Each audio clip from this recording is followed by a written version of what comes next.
Officer Santiago, on the job just 7 months, was murdered while responding to a robbery call at the pharmacy on the corner of Caminapa and Kennedy Boulevard.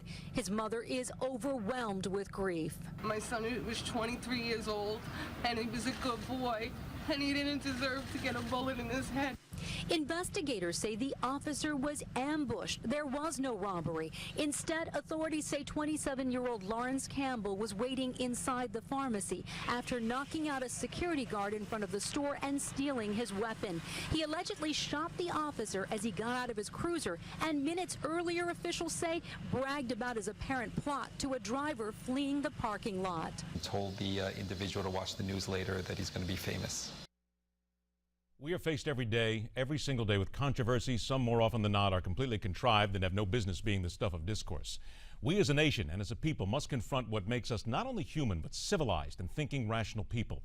And it seems plenty of times we are then forced to take a look at ourselves in a mirror and wonder, seriously, is this we, I, us?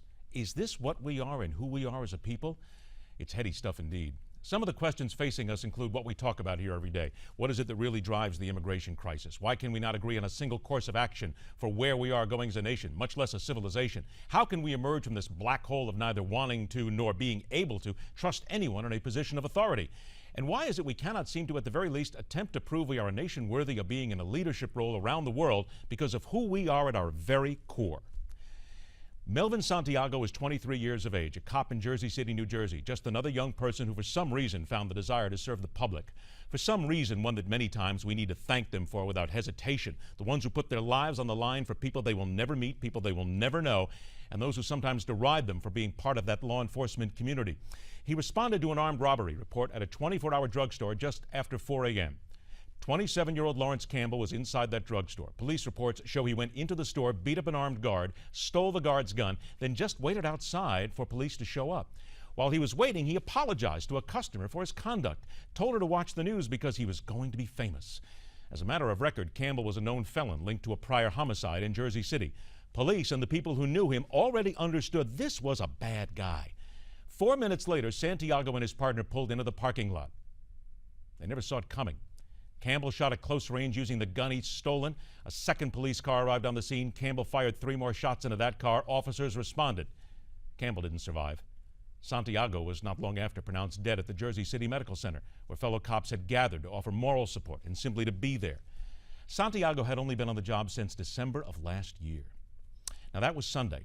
On Monday, in the neighborhood where the killer lived, something happened. A memorial went up on the wall of a building. The memorial candles, balloons, empty liquor bottles, and a pair of white T-shirts taped to the wall. There were handwritten messages on them, including "Thug in peace" and "See you on the other side." The mayor of New Jersey City called the memorial ignorant and disgusting, determined to prove that a few residents of a battle-worn city were not going to define them. He ordered the memorial removed, the wall washed. But it didn't end there. There were people, those refusing to give their name, who were upset the memorial had been removed. A man told the mayor, and I quote from the New York City CBS TV station, "For the cops to come take it down, I think it was wrong. Even though he killed a cop. All right, but that's what we do in the inner city. He was somebody's kid." So was Melvin Santiago. For those who have never been there, it's likely you never will go to Jersey City. It's an ugly place, a dangerous one.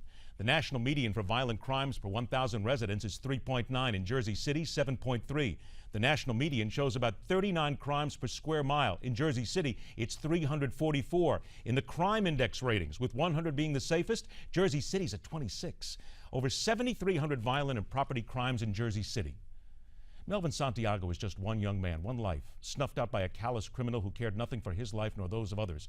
But for there to be people who worshiped and memorialized him in death, who felt there was nothing wrong with shooting a cop just because it's what we do in a neighborhood? We spend a lot of time talking about protecting our borders, a worthwhile and necessary cause. But sometimes we should be looking inside our borders to find the things that really need work day after day after day. And that is telling it like it is. And that's here on MidPoint, where every day, no matter the issue, we question everything.